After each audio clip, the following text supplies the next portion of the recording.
Project our future. तो यहां से सारा बिजनेस तो चला जाएगा दुनिया में, और उसमें सबसे ज्यादा बिजनेस कहां जाएगा मैं बता रहा हूं आपको। पहले नंबर पे इंडिया, दूसरा number China.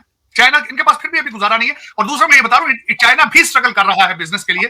President Xi America, मैं समय शुरू तो मैं इस पे करना चाहूंगा, हमारे साथ पाकिस्तान के साथ बड़ी सख्त ज्यादती हुई है। काकड़ साहब गए थे डेवोस में बिजनेस लेने, लेकिन बोइंग चला गया इंडिया में। कोई समझ देखे तो जाती है, जिस तरह हमारे फ्यूचर प्राइम मिनिस्टर कहते हैं कि चंद्रयान हमने भेजना था, चला इंडिया का गया है। पता नहीं बिजनेस हम इलाके में ढूंढते फिरते हैं, वो इंडिया वाले बिजनेस ले जाते हैं।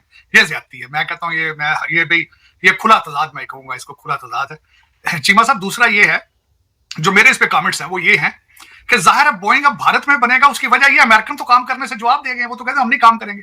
वो तो बिल्कुल इस वक्त देखा अमेरिका शट डाउन पड़ा है। अमेरिका के अंदर जिस तरह मैंने आपको एक अर्ज की थी कि इलॉन मस्क ने आज से तकरीबन 6 महीने 7 महीने पहले कहा था कि अमेरिकन जो है वो काम पे ना आने के लिए एक्सक्यूजेस ढूंढते हैं। जिस तरह वर्क फ्रॉम होम है, फेडरल गवर्नमेंट आज भी लोग घरों से काम कर रहे हैं, जो जिसको कहा जा सकता है कि काम ना करना। और चाइना में उनके प्लांट जो है वो 6 दिन लोग काम करते हैं, 9 घंटे काम करते हैं। बल्कि इलॉन मस्क ने कहा था कि मेरे जो प्लांट चाइना में है 24 घंटे चल रहे हैं। तो दुनिया मैन्युफैक्चर करेगी, अमेरिका तो अब यहां पे सिर्फ marijuana पिएगा और दुनिया चलाएगी इनको, और वो देखें कितना अरसा चलते हैं। चलने वाले हालात नहीं है। मैं मुसलसल देख रहा हूं, कल प्रेसिडेंट ट्रंप साहब ने स्पीच की थी कि यहां पे कभी भी अब अमेरिकन किसी एयरपोर्ट पर फ्लाइट टाइम पर नहीं जाती। फ्लाइटें एक एवरेज हो चुकी है कि 2-2 घंटे डिले होती होगी। बल्कि यहां तक सोचा जा रहा है कि जानबूझ के इस वक्त जो वो बूटा चंग हमारे जो फर्स्ट ओपनली गे जो हमारे मिनिस्टर हैं, बल्कि प्रेसिडेंशियल कैंडिडेट हैं, डिपार्टमेंट ऑफ ट्रांसपोर्टेशन के वो इंचार्ज हैं, और वो सख्त तरीन लिबरल हैं। वो कहते हैं कि हम एयरपोर्टों को ठीक इसलिए नहीं करना चाहते, हम लोगों को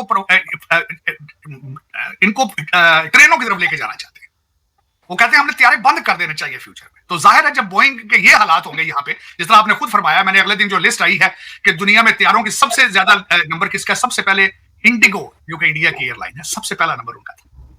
अमेरिका में कोई इस वक्त तैयारा नया नहीं खरीदा जा रहा, कुछ भी नहीं हो रहा, और उड़ते जो तैयारे हैं उनके दरवाजे खुल रहे हैं। आपने देखा होगा कि अगले दिन, पिछले आज से कोई हफ्ता 10 दिन पहले अलास्का एयरलाइन का तैयारा उड़ रहा था, उसका दरवाजा खुल गया, बच्चे की शर्ट भी उड़ गई उसमें। बल्कि मैंने उस पर ट्वीट किया था कि आज अमेरिका भी बिल्कुल इस तरह ही है, उसका दरवाजा खुल चुका है और अवाम के कपड़े उतर रहे हैं, उड़ रहे हैं।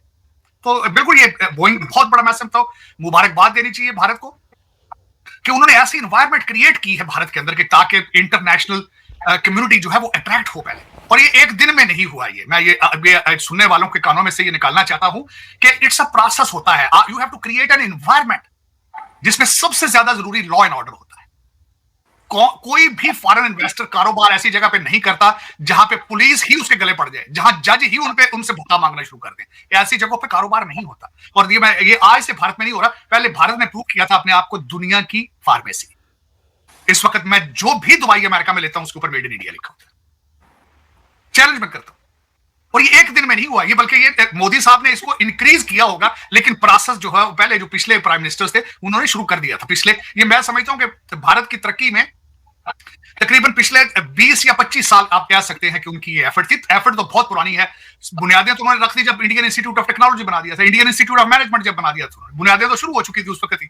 लेकिन आज उसका फ्रूट सामने आ रहा है। मैंने शायद आपको कहा था कि मैं I was amazed to hear कि हैदराबाद का एक पब्लिक स्कूल था जिसमें हाई स्कूल की एनिवर्सरी के अंदर दुनिया के 3 बड़े लीडर वहां गए थे। तीनों के तीनों इंडियन नजाद थे। तीनों की तालीम जो थी इंडियन इंस्टीट्यूट ऑफ टेक्नोलॉजी थी।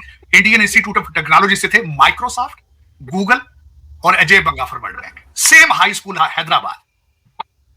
और मेरे जैसा बंदा बात करे तो कहते हैं इराक एजेंट बोल रहा है। मैं तालीम की तुम्हें बात करता हूं, तुम्हें नेशनलिज्म की बात बताता हूं तो तुम कहते हो तुम्हारे किसी और, मैं चलो उसका प्राइम मिनिस्टर आमका का जो प्राइम मिनिस्टर ली था उसका ले लो मिसाल आप, दुनिया में कौमें किस तरह बनती। लेकिन चिमा साहब इसमें मैं मुबारकबाद दूंगा, बहुत जरूरी है, अच्छा हुआ है। और साथ ही इसमें मैं ये भी बताना चाहूंगा कि आपने जिस तरह बताया कि इमैनुअल मैक्रॉन आ रहे हैं जनवरी 6 इंडिया रिपब्लिक डे के ऊपर, यहां पे ये भी बताना चाहूंगा दुनिया के अंदर ये इनविटेशन पहले हमारे बुजुर्ग जो प्रेसिडेंट हैं उनके लिए भी थी। एक दुनिया में हिस्ट्री होगी कि एक इंसान ने अमेरिका को 20 साल रूल किया है, ये हिस्ट्री होगी। और मैं समझता हूं इस 20 साल के बाद अमेरिका बिल्कुल इस जगह पे आ जाएगा कि ना बॉर्डर होंगे ना जहाज होंगे, को बंद कर देना, गाड़ियां बंद कर देनी, बैन कर देनी गाड़ियां। हमारी जिस स्टेट में मैं यहां बैठा हूं, हमारे प्रेसिडेंट साहब, हमारे जो गवर्नर है, उसने यहां पे एक बिल पास करा दिया है कि 2030 के बाद यहां पे फासल पेट्रोल वाली गाड़ी इस स्टेट में नहीं बिकेगी। गाड़ियां भी बंद, हवाई जहाज भी बंद, सिर्फ government operated train and cycles and खोते, ये हमारा सोर्स ऑफ जो होगा ट्रांसपोर्टेशन। तो you can predict our future. तो यहां से सारा बिजनेस तो चला जाएगा दुनिया में, और उसमें सबसे ज्यादा बिजनेस कहां जाएगा मैं बता रहा हूं आपको। पहले नंबर पे इंडिया, दूसरा number China.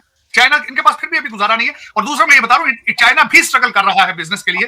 President Xi America में आए, उनकी हम मौजूदगी के दौरान ही प्रेसिडेंट जो हमारे बुजुर्ग प्रेसिडेंट बाइडेन है, उन्होंने उनके मुंह पे थप्पड़ मारा, लेकिन वो चुप करके चले। इन्होंने इनको कहा था डिक्टेटर है। अभी he was still on American soil, तो वो हंस के निकल गए यहां से। उन्होंने कहा जब दफा करो, तो इनका तो कोई फ्यूचर नहीं है, मैं तो चाइना का लीडर हूं, मैंने तो कौम को जवाब देना है। उन्होंने कैलिफोर्निया में बिलियनर्स की उन्होंने बिलियनर्स जो अमेरिकन थे उनको इकट्ठा करके, बिलियनर्स जो थे उनसे उन्होंने रिक्वेस्ट की please come back to China again, we will love to have you. और ये हमारा जो उधर बादशाह आदमी है, ये कहता है ये डिक्टेटर है, तो भी उसको बुलाने की क्या जरूरत है अगर डिक्टेटर है। लेकिन चीमा साहब, इस वक्त आज की मैं इंटरेस्टिंग बात, बल्कि इस पे एक और मैं करना चाहूंगा, मैंने आज इस पे ट्वीट भी किया है, और क्योंकि उस पे कल जो पाकिस्तान ने रिटेलिएट किया है ईरान की तरफ, चीमा साहब उस पे प्रेसिडेंट क्वेश्चन किया है किसी जर्नलिस्ट ने। उन्होंने कहा जी आप क्या कहेंगे? उन्होंने कहा जी मैं देखें, ये इस चीज का प्रूफ है कि ईरान को उस रीजन में कोई भी पसंद नहीं करता। बड़ी खुशी का इजहार किया उन्होंने। अब खुश क्यों है मैं बताता हूं। खुद लड़ा नहीं जाता, खुद हिला नहीं जाता, खुद लाचार हैं, बीमार हैं। रशिया, यूक्रेन को कहते हैं तुम रशिया के गले पड़ जाओ, इंडिया को कहते हो तुम चाइना के गले पड़ जाओ, पाकिस्तान को कहते हो तुम ईरान के गले पड़ जाओ।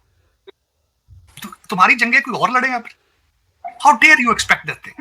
खुद तुम जिस तरीके से भागे हो, वो कहते हैं जूतियां छोड़ के भागे हो अफगानिस्तान से रात के अंधेरे में, तो तुम अब कहते हो दुनिया तुम्हारे बदले ले। अब तो ये पॉसिबल नहीं है। अब दुनिया के दो ही बड़े त्यारे हैं, दो ही ज्यादा कंपनियां हैं जिनके बारे में लोग सफर करते हैं। एयरबस है फ्रांस की, या बोइंग है। बोइंग का हेडक्वार्टर आपने बता दिया बेंगलुरु में, मोदी जी ने खुद उसका इफ्तिताह किया है।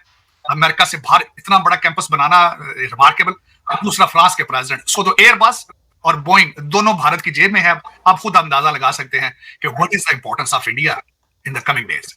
This is it's a remarkable achievement, it's a remarkable growth. और मैं बताऊंगा कि एज ए पॉलिटिकल साइंटिस्ट कि these stories and these thesis will be taught in the future कि how the India has risen in the region. Not only अब तो वो they are almost close to achieve the title of a superpower. जिस तरीके से मैंने आपको अगले दिन कहा था कि रेड सी के अंदर इस वक्त अमेरिकन 3 डिस्ट्रॉयर हैं, भारत के 4 हैं। और क्यों हैं? क्योंकि 80% उनका जो तेल है वो रेड सी से आता है। और जब अपने लोगों का ख्याल हो, इन्फ्लेशन का ख्याल हो, तो 4 कैरियर भेजे जाते हैं और फिर ईरान जाया जाता है। डॉक्टर जयशंकर वहां गए हैं सिर्फ इसी रीजन से कि ताकि उनको कन्विंस किया जा सके कि भारतीय शिप्स को नहीं छेड़ना। तो ये दिस इज हाउ मेरे ख्याल में दुनिया को चाहिए कि वो भी अपने नेशनल इंटरेस्ट के लिए कोशिश करें, बजाय कि अपने बच्चों को कैनेडियन पीआर के पीछे ही बेचते फिर। जिस तरह मेरे मादरे मिल्लत के जो जितने सपूत हैं, उनसे उनकी रिक्वायरमेंट क्या है, वो सारी जिंदगी की अचीवमेंट एक ब्यूरोक्रेट की क्या है, एक एस्टैब्लिशमेंट या जज की क्या है। पुत्र तीनों पीआर मिल गया कनाडा, कहते कनाडा सेट हो गया। तो चलो फिर ये डिफरेंस इज राइट देयर। अगर आप if you don't want to go to that track, चले पाकिस्तान तरक्की तो कर रहा है, पाकिस्तान के अंदर ना से बाहर तो कर ही रहे हैं तरक्की। लेकिन बताना ये चाहूंगा कि कनाडा से Indians there going back happily deport होके नहीं जा रहे, वो उनको निकाला नहीं जा रहा, हैप्पीली जा रहे हैं। उनको फ्यूचर पीछे नजर आना शुरू हो गया। उनकी इस जितनी उनकी पर कैपिटा नहीं, मैं ये बताना चाह रहा था साहब, जितनी तनख्वाह वो कनाडा में लेते हैं, जितनी तनख्वाह वो यूके में लेते हैं, तनख्वाह उतनी ही मिल जाती है उनको भारत में। साथ मिलता क्या है? साथ नौकर चाकर ड्राइवर मिल जाते हैं, रिश्तेदार मिल जाते हैं, लाइफ दोबारा अपने साइकिल में आ जाते हैं। तीसरी बात है, जो सबसे बड़ी बात जो सब देते हैं, वो प्राइड होती है, नेशनलिज्म होता है। मैं जाऊंगा, मैं भारत की तरक्की का बायस बनूंगा। जाने को मैं भी तैयार हूं पाकिस्तान, लेकिन अगर आगे से जूते ना पड़े, आगे से मुझे पुलिस और जज मेरे गले ना पड़े, जाने को तो मेरा भी दिल करता है। आप और मैं रोजाना बैठ के क्यों रोते चीखते हैं? अंदर से मोहब्बत तो है, वरना मैं क्यों पाकिस्तान की खबरें फरोलता हूं सारा दिन? मैं यहाँ की सियासत में मैं बड़ा खुश हूं अपने सारे सेटअप पे। I am American, I am very proud American. लेकिन दर्द है कि मेरी माँ के कपड़े फाड़े जा रहे हैं बड़ी दिलेरी के साथ, बेशर्मी के साथ 76 साल से।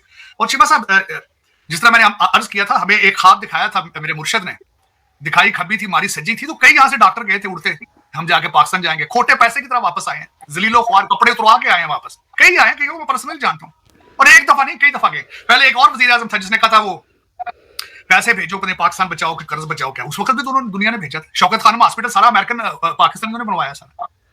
आप ये सोचें कि हम पाकिस्तान, आप जो पाकिस्तान में बैठे हैं, आपसे ज्यादा हम प्यार करते हैं पाकिस्तान से, यही हमारा अलमिया है, और आप इसको ब्लैकमेल करते हैं। डॉक्टर साहब, एक एक थ्योरी आ गई है। चलो इंडिया में तो हमें, मैं देख रहा था ये जो बेंगलुरु की फैसिलिटी है तारड़ साहब, वहाँ 3,000 वो इंजीनियर्स काम करेंगे। इट मीन्स कि वहाँ पे इतनी मैन पावर इंजीनियर्स की है। लेकिन हमारे पास तारड़ साहब सुना है तहरीक इंसाफ के पास प्लान सी आ गया है, और प्लान सी वो कहते हैं कि अगर ये इलेक्शन हमारी मर्जी के ना हुए तो 9 मई से ज्यादा फसादात भी हम कर सकते हैं। ये भी खबरें उड़ रही हैं। उधर लड़के इंजीनियर बने हैं, वो बेंगलुरु में काम कर रहे हैं। हमारे वो जो आपका लफ्ज है लौंडे लपाड़े, ये सारे आप वो कहते हैं प्लान सी तैयार है कि हो सकता है 8 फरवरी को कोई फसादात ना हो जाए। ये भी एक थ्योरी, कॉन्स्पिरेसी थ्योरी है, पता नहीं हकीकत है या क्या है, लेकिन ये चल रही है। तार साहब, इंडियन स्टूडेंट को क्या शौक है कि वो इंजीनियर बन रहा है, उसके अंदर क्या है? और इस यूथिये जो है ये ट्विटर पे, टिकटॉक पे, फेसबुक पे लगा हुआ है और वो कॉन्स्पिरेसी कर रहा है। ये दो डिफरेंट यूथ का क्यों टेम्परामेंट अलग-अलग क्यों है?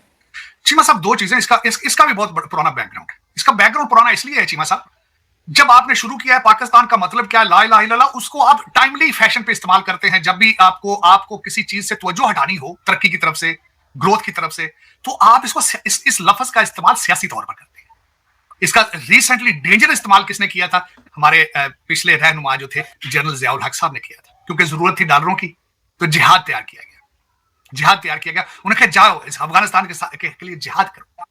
जबरदस्ती नमाजें पढ़ानी शुरू कर दी गई, दाढ़ियों वालों को प्रमोट करना शुरू कर दिया गया, जबरदस्ती। फिर उसके बाद हमारी अफसोस के साथ कहूंगा, एजेंसियों ने इसको इस्तेमाल किया। जैश ए मोहम्मद है, उसके बाद वो मौलवी साहब, रिजवी साहब थे, उनको प्रमोट किया गया। लोग, जवान लोगों की मां। फिर उसके बाद कश्मीर में जिहाद, इधर जिहाद, उधर जिहाद। फिर उसमें चीमा साहब, उसका रिजल्ट फिर क्या निकलता है? उसका रिजल्ट यही है, जो निकल रहा है यही निकलेगा ना। उसकी वजह अब ये ऑक्सफोर्ड ग्रेजुएट जिनका हर दूसरे शहर में अंदर एक बच्चा लेजेंड बगैर शादी के बच्चा पड़ा है और उसको रिकॉग्नाइज नहीं करते, मेरे मुर्शद पाक जो है, वो क्या उनको जरूरत पड़ी थी ऑक्सफोर्ड से आके एक 5 बच्चों की मां जो है उससे शादी की वजीर आजम बनने के लिए, और फिर अपनी हर चीज को उन्होंने कहा अमर बिन मारूफ है, ये सियासत नहीं, ये जिहाद है। तो फिर क्या करेंगे? फिर मैं जो इस पर आखिरी कमेंट्स ये देना चाहूंगा कि किसी ने पूछा, हमारे इस वक्त जो मुख्तदर अदारे हैं उनसे पूछा गया है कि आप 9 जनवरी पे जो पिछले बंदे थे, आप उनके डिसीजन क्यों नहीं कर रहे जल्दी से जल्दी? उन्होंने कहा क्योंकि इलेक्शन का पीरियड, हम ये नहीं चाहते अनरेस्ट हो। तो जब आप उन पे सॉफ्ट करेंगे तो फिर वो फिर दोबारा उस तरह। देखिए ना, जुर्म क्या होता है according to the definition of crime, क्योंकि आप सोसाइटी में जब किसी मुजरिम को सजा नहीं देते तो वो लोग उसको बार बार रिपीट करते हैं। अब 9 जनवरी को आप बड़ा लाइटली ले रहे हैं। वो खतीजा को भी घर भेज दिया आपने। खवातीन अंदर बैठ के जो इलेक्शन लड़ना चाहती हैं, अंदर से कम्युनिकेट कर रही हैं। मेरे मुर्शद पाक अंदर से बैठ के कानों में इसमें आर्टिकल लिख रहे हैं। मुर्शद को अंदर साइकिल दे दिए गए हैं, वो बैठ के लगा रहे हैं, दंड बैठ के कर रहे हैं, मुर्गियां खा रहे हैं। 60 वकील पेश होते हैं, लतीफे और शेर सुनाते हैं साथ दिन। ये जेल है, ये जेल। भैना भी मिल रही ने, बीवियां भी मिल रही ने, सारी दिहाड़ी अंदर एक तमाशा लगा। वाह भाई वाह। अगर ये करेंगे तो मेरे ख्याल में हर महीने 9 जनवरी होगा। फिर जब जेल ना हो, जब जुर्म को जुर्म, जब एक मुजरिम को मुजरिम ना समझा जाए, तो फिर यही होना है, क्योंकि उनके साथ सख्ती से डील ही नहीं किया गया। जेड़ा रेडी वाला को फड़िया गया वो तो पड़ा कहीं, जिनके कुछ वाकफकार थे उनको छोड़ दिया गया, जिन्होंने वकील कर रही। अब इस बंदे ने क्या, मैं कहता हूं मैकियावेली 2 है ये बंदा। जिस तरीके से वोट इसने अपने टिकट दिए वकीलों को, मैकियावेली की चाल है या नहीं चाल? लेकिन क्या चाल, कौन सी चाल छोड़ी गई है पावर में पहुंचने के लिए? किस किस चीज पे कंप्रोमाइज नहीं करना बंदा। लेकिन चीमा साहब, क्योंकि आप लोग ओरिजिनली जो भी लोग हैं, नेशनल इंटरेस्ट में डिसीजन नहीं ले रहे। आज भी आप स्टेट ऑफ पाकिस्तान की बेहतरी के लिए डिसीजन आज भी नहीं ले रहे। और फिर आप बिल्कुल ठीक करें, अगर इस तरह किया जाएगा फिर ये होगा। 9 जनवरी के लोगों को सजा देनी चाहिए थी, इबरतनाक किस्म की, ताकि दोबारा लोग ये ना करते। लेकिन वो नहीं हो रहा है। वो कभी एक जज कुछ कर देता है, कभी दूसरा जज छेड़ देता है, कभी तीसरा। मजाक बन चुका है ना, एक मजाक है। फिर इस तरह डील होना है। भाई आर्मी की तंसीबात के ऊपर हमला किया गया तो आर्मी की जुरिस्डिक्शन है, आर्मी उसके केस लड़ेगी।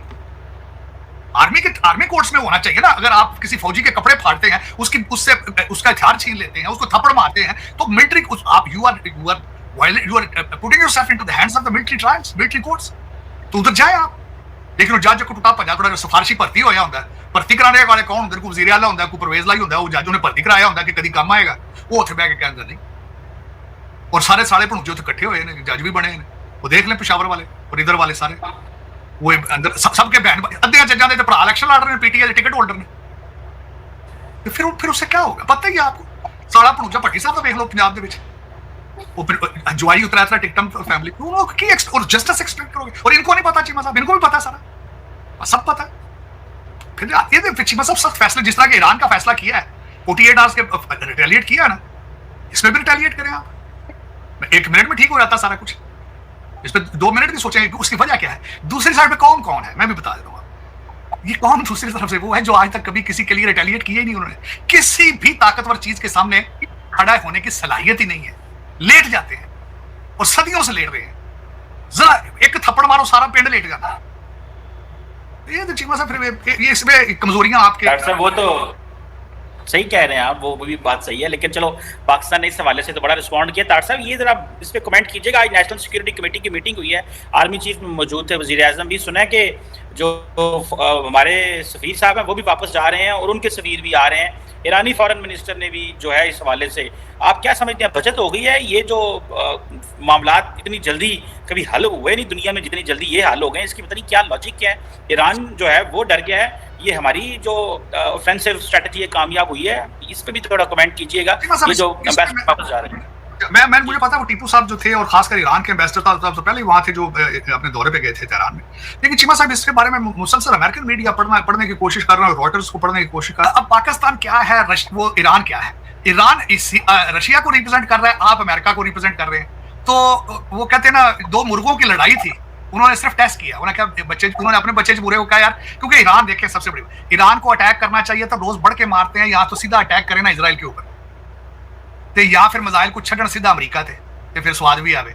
उधर वो भी डरते हैं उस चीज से, वो उधर नहीं जाते, डरते हैं। हाँ, इधर से फिर अमेरिका डरता है। वो हमारा जो डिफेंस मिनिस्टर है उसका तो पता ही नहीं ना कि वो जिंदा है या बेचारा फौत हो चुका है, शहीद हो चुका है, उसका तो पता ही नहीं गया किधर, उसका पता ही नहीं है, नामो निशान ही कोई नहीं।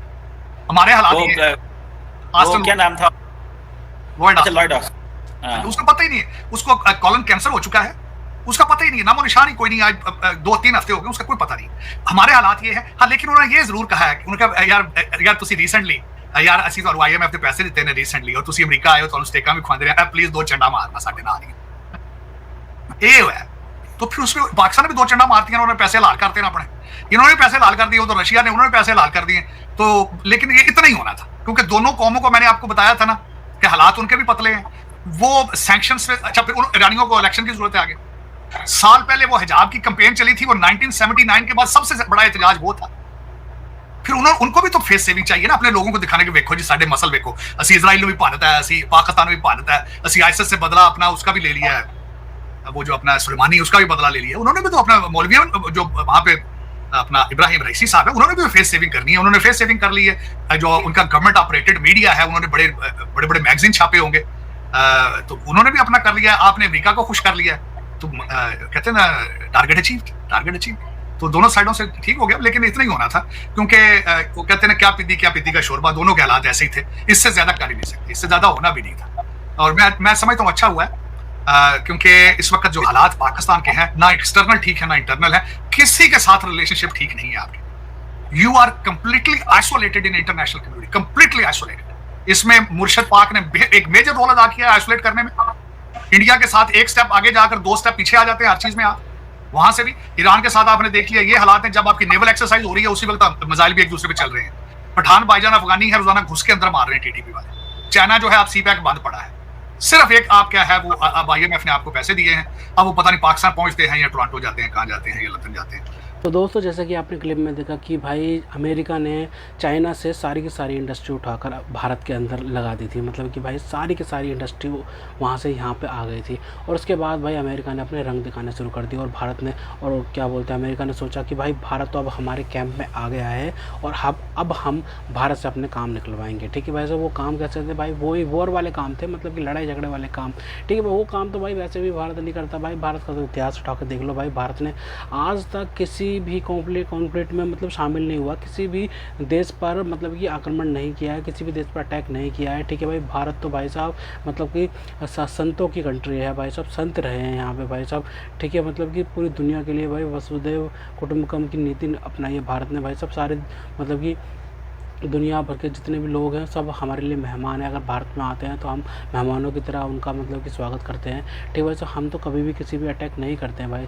ठीक है, इसलिए भाई अमेरिका के साथ में हम नहीं मिल सकते हैं भाई साहब। अगर वो इंडस्ट्री उठा कर लेके आए हैं भारत के अंदर तो भाई वो उनकी मर्जी है, उनके पॉलिटिकल या फिर जो क्या बोलते हैं दूसरे इंटरेस्ट होंगे भाई साहब। ठीक है, रिलेशन बनाने के लिए, लेकिन भाई हम चाइना से मतलब कि अपने रिश्ते ख़राब नहीं कर सकते हैं भाई साहब। चाहे चाइना भले कैसा भी हो भाई साहब, कितनी भी उसकी विस्तारवादी नीति हो। ठीक है भाई भारत के मतलब भारत की टेरिटरी को कितना भी क्लेम कर ले, लेकिन भाई भारत की टेरिटरी तो भारत की रहेगी भाई। वो कितनी बार मतलब कि चाइना कितनी बार भारत की टेरिटरी को मतलब कि हर महीने मतलब कि कुछ ना कुछ बयान छोड़ते हैं वो चाइना वाले, हर महीने हफ्ते, ठीक है। कभी किसी चीज़ को कहते हैं, कभी अरुणाचल प्रदेश को भाई भारत का मतलब कि भारत से अलग बताते हैं कि भाई वो तो चाइना का हिस्सा है, और भाई फिर लद्दाख को बताते हैं। लद्दाख की जो ज़मीन कब्जाई हुई है भाई साहब, जो चाचा नेहरू की वजह से भाई साहब जो चली गई थी भाई साहब, जो मतलब कि जो जिस मतलब हिंदी चीनी भाई भाई भाई का नारा लगाया गया था, उसके बाद भाई साहब जो मतलब कि गलती हुई थी उस वक्त के प्रधानमंत्री जी की वजह से, उस वक्त के जो मतलब कि उस टाइम पर जिस टाइम पे जब हिंदी चीनी भाई भाई का नारा लगाया गया था, उस टाइम पे जो गलती हुई थी भाई वो अब नहीं हो सकती भाई सब। उस टाइम पे हमारी कितनी कितनी हज़ारों मतलब किलोमीटर की भाई ज़मीन भाई सब मतलब कि कब्जा कर ली थी भाई चाइना ने, लेकिन भाई फिर हम उसके बाद भाई साहब वो चीज़ भाई हम क्लेम में कर भी नहीं पाए, मतलब कि युद्ध के बाद हुआ था ना ये सब चीज़ें। लेकिन भाई साहब क्योंकि भाई उस टाइम पे भाई साहब इतने हिंदी चीनी भाई भाई के नारे लग रहे थे, और भाई हमने अपनी मतलब कि जो आर्मी की ताकत है भाई मतलब कि उसको बढ़ाने की सोची नहीं, ठीक है भाई साहब। हम तो हमारे यहाँ तो कुछ ऐसे पॉलिटिशियन भी थे उस टाइम पर, ठीक है, वो कहते थे कि भाई हमें तो आर्मी की ज़रूरत ही नहीं है, आर्मी की ज़रूरत ही नहीं है, पुलिस काफ़ी है हमारे लिए। तो इनको ये नहीं पता कि भाई पुलिस होती है सिविलियन के लिए, ठीक है भाई साहब। आर्मी सिविलियन के लिए नहीं होती भाई, वो बॉर्डर्स के लिए होती है, बॉर्डर्स प्रोटेक्ट करने के लिए होती है, भारत की अखंडता को प्रोटेक्ट करने के लिए, ठीक है। ये अगर सोचते तो भाई भारत मतलब कि इतनी सारी ज़मीन मतलब कि वो चीनीज़ कब्ज़ा नहीं कर पाते। लेकिन भाई ठीक है, कोई बात नहीं, जो हुआ सो हुआ। अब जो भाई भारत का जो मतलब कि भाई हम भारत वो भी ज़मीन इतनी क्लेम नहीं कर रहे हैं भाई, ठीक है भाई साहब। लेकिन भाई हम भारत तो ये तो है कि भाई ज़मीन तो भारत की है, हिस्से में तो भारत की दिखाई जाती है। लेकिन भाई अगर भाई चाइना ने कोई भी हिमाकत करी तो भाई वो ज़मीन भी भारत वापस हासिल कर लेगा, और भाई चाइना को एकदम से सबक सिखाएगा, ठीक है। अगर अमेरिका ने भाई सारी इंडस्ट्री भाई भारत के अंदर लगा दी है चाइना से उठा कर, तो भाई इसमें हमारी गलती थोड़ी है, ठीक है भाई। तो हमने तो नहीं कहा था कि तुम बहुत सारी इंडस्ट्री उठा के यहाँ लगा दो भाई, अमेरिका के बहुत सारे इंटरेस्ट थे, जब जाके भाई अमेरिका ने ये सारी चीज़ें करी है भाई साहब। भारत का मतलब इसमें कोई हाथ नहीं है, मतलब कि भाई भारतीय गवर्नमेंट का ये तो हाथ है कि भाई भारतीय गवर्नमेंट ने भाई जो दूरदर्शी सोच रखी कि भाई मतलब बड़ी बड़ी कंपनियां भारत के अंदर आए, उतना तो भाई साहब भारत का है, ठीक है। लेकिन भाई साहब जो अमेरिका की नीति है ना वो सही नहीं है, ठीक है भाई साहब। भाई भारत अमेरिका की नीति के साथ में नहीं चल सकता। हाँ, हमारे भाई साहब डिफेंस डील्स हैं अमेरिका के साथ में भाई साहब, ट्रेड्स है, ठीक है भाई साहब, बहुत साझेदारी है भारत की। लेकिन भाई ये साझेदारी नहीं है कि भाई अमेरिका जो किसी देश में घुसेगा तो उसके बाद भाई हम उसका साथ देंगे, भाई ऐसा नहीं है भाई साहब। ये काम भाई पाकिस्तान ही कर सकता है, पाकिस्तान को टुकड़े फेंकोगे तो पाकिस्तान करता है। जयशंकर जी ने बात कही थी दलाल नेशन, तो भाई वो दलाल नेशन हर जगह से वो मतलब कमीशन खाता है, जैसे पाकिस्तान, ठीक है, पाकिस्तान के लिए बोली थी वो चीज़, हर जगह से कमीशन खा रहा है, अमेरिका से भी कमीशन खा रहा है, और ईरान से भी खा रहा है, सऊदी अरबिया से भी खाता है, इतना चाइना से भी खाता है, वर्ल्ड बैंक से भी खाता है, IMF से भी खाता है, एशियन डेवलपमेंट बैंक से भी खाता है भाई साहब। तो हर जगह से पैसा खाते हैं भाई साहब। लोन तो ले लेते हैं, उसके बाद भाई साहब पाकिस्तानी आवाम को पिसने के लिए छोड़ देते हैं भाई साहब। ये सोचते नहीं है कि भाई पाकिस्तानी आवाम को क्या हो, लेकिन पाकिस्तानी आवाम भी तो भाई साहब वो चूरन चाहती है, वो भी तो चूरन चाहती है कि भाई हमें चूरन दिया जाए, भारत की दुश्मनी का, भारत से दुश्मनी का चूरन दिया जाए, ठीक है भाई साहब। वो भी तो यही चाहते हैं बस। अगर वो भी चाह रहे हैं तो भाई वो इस्टेब्लिशमेंट भी वो देगी, वरना भाई पाकिस्तानी आवाम भाई युवा बाहर निकले, जैसे जेंजी क्या बोलते हैं नेपाल से बाहर निकले थे, जेंजी निकले थे, और उसके बाद भाई क्या बोलते हैं KP शर्मा ओली की गवर्नमेंट को उखाड़ फेंक दिया था। उसके बाद अब कोई यंग प्राइम मिनिस्टर आया है नेपाल में, जो कि भाई साहब वो जेंजी का नेता बोलते हैं उसको। तो भाई वैसे ही अगर पाकिस्तान में अगर भाई यूथ बाहर निकले और ये इस्टेब्लिशमेंट में जो बैठी है ना मिलिट्री लीडरशिप, भाई इसको उखाड़ फेंके, और उसके बाद भाई साहब मतलब कि साफ़ सुथरी आर्मी रखी जाए और साफ़ सुथरा प्रधानमंत्री बनाया जाए, ठीक है भाई साहब। और ये आतंकवाद से अगर ये पीछा छुड़ाया जाए पाकिस्तान का, तो भाई मतलब कि ये तरक्की कर सकते हैं, आगे बढ़ सकते हैं। नहीं तो भाई मतलब कि कोई चांस नहीं है कि भाई ये आगे बढ़ भी पाएंगे, क्योंकि भाई मतलब कि भाई ये दौर जो है अब वॉर का नहीं है भाई, ये वॉर है मतलब तरक्की का, इकोनॉमी डेवलपमेंट करने का, ठीक है भाई, इकोनॉमी को आगे बढ़ाने का। भाई साहब ये जो वॉर कर रहे हैं, वॉर की वजह से ऑयल क्राइसिस कितने बढ़ गए हैं भाई साहब, देख रहे हो आप कितने ऑयल क्राइसिस बढ़े हैं भाई, पूरी दुनिया में मंदी हो चुकी है। और भाई मतलब कि पूरी दुनिया में मंदी के साथ साथ भाई मतलब कि इतनी महंगाई बढ़ चुकी है ना कि भाई पूछने की बात नहीं है भाई साहब। तेल जो रूट मतलब कि जो तेल का रूट बना रखा है स्ट्रेट ऑफ हॉर्मज़, वहाँ से मतलब कि पैसा वसूला जा रहा है भाई, मतलब कि पैसा वसूल रहा है भाई ईरान भाई साहब। और अमेरिका ने कह दिया कि हम भी ब्लॉकेट करेंगे, लेकिन अमेरिका को पैसे से कोई मतलब नहीं है, ये बात तो सब जानते हैं, क्योंकि भाई अमेरिका के इंटरेस्ट और दूसरे हैं। अमेरिका के पास पैसा बहुत है, बस उनके इंटरेस्ट अलग है भाई। लेकिन जो ईरान जो कर रहा है ना भाई, तुम्हें जो इंफ्रास्ट्रक्चर पे मतलब कि वार कर रहा है ईरान भाई, वो बहुत गलत है भाई साहब, ठीक है। मतलब यार तुम पे अटैक कर रहा है अमेरिका तुम पे अटैक कर रहा है, इसराइल, ठीक है, और तुम भाई अटैक कर रहे हो जीसीसी कंट्रीज़ पे, ठीक है, जीसीसी कंट्रीज़ के इंफ्रास्ट्रक्चर को भाई साहब तुम तबाह कर रहे हो, पूरी दुनिया में मंदी कर रहे हो भाई साहब। मतलब कि भाई ये जो जीसीसी कंट्रीज़ है वो तो एनर्जी प्रोवाइड करते हैं पूरी दुनिया में। अगर भाई वो एनर्जी प्रोवाइड नहीं करेंगे तो भाई कौन करेगा? क्या तुम करोगे भाई साहब? तुम जो पंगे लेते रहते हो, ईरान जो तुम पंगे लेते रहते हो भाई साहब, मतलब कि अमेरिका से भाई साहब, इसराइल से, मतलब कि क्यों लेते हो भाई साहब? मतलब अपने अपनी मतलब कि इकनॉमी को आगे नहीं बढ़ाना, अपने देश को आगे नहीं बढ़ाना। ईरान भाई एक टाइम पे पर्शियन देश था, पर्शी लोग रहे, पारसी लोग रहते थे भाई साहब। वो मतलब कि वो 80 के दशक में ऐसे चेंज हुए, उसके बाद भाई मतलब कि ऐसी दिक्कत, मतलब कि जब से इस्लामिक क्रांति आई है ईरान में, तब से भाई साहब मतलब कि भाई इकनॉमी सब डाउन हो चुकी है। उनकी जो मिलिट्री इस्टेब्लिशमेंट है ना, ईरान की भी मिलिट्री इस्टेब्लिशमेंट है और पाकिस्तान की मिलिट्री इस्टेब्लिशमेंट है, और और दोनों के देश देख लो कि कैसे जा रहे हैं, मतलब कि क्या हो रहा है। ईरान में जो है ना, रेवोल्यूशनरी गार्ड्स भाई साहब, वो उनकी मिलिट्री लीडरशिप में सबसे ऊपर पे हैं, जो कि 1-1.5 लाख की आर्मी है उनकी, जो कि भाई पूरी इस्टेब्लिशमेंट है उनकी ईरान की, वो ही तय करती हैं मतलब कि जो सुप्रीम लीडर कौन है क्या है, ऐसे ही करके ये सुप्रीम लीडर को बैठाते हैं। उसके बाद भाई साहब ये अपना देश चलाते हैं, और ये मतलब कि बिजनेस करते हैं, पिज्ज़ा फैक्ट्रीज बना रखी है, जैसे पाकिस्तान की लीडरशिप बना रखी है, मतलब सिमिलर है दोनों के दोनों। तो खैर, तो दोस्तों अगर आपको हमारी ये वीडियो पसंद आए तो कम से कम व्हाट्सएप पर जरूर शेयर कीजिएगा, साथ साथ चैनल को सब्सक्राइब करके हमारा मनोबल जरूर बढ़ेगा, ताकि हम आपके लिए ऐसी मनोरंजन वीडियोस बनाते रहें। तो गाइस मिलते हैं आपसे अगली वीडियो में, तब तक के लिए जय हिंद।